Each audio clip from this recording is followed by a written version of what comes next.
આજે તો બંનેની મમ્મીએ કહી દીધું કે જ્યાં સુધી વાળ નહીં કપાવો ત્યાં સુધી ઘરે નહીં આવવા દે, એટલે બંને ભાઈએ કરાવી નાખ્યો ટકો.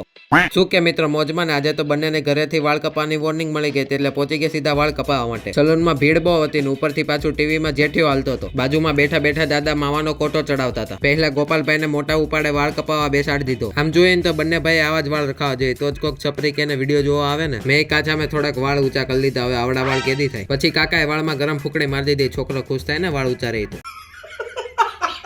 હવે ફાઇનલી મારો વારો આવવાનો છે વાળ કપાવવાનો. થોડાક કાચા અમે સીન સપાટા માર લઈ ને. આજે તમને નીંદર આવશે તો નીંદર હરમ થઈ જાય, વાળ નાના થઈ જાય તો નીંદર હરમ થઈ જાય.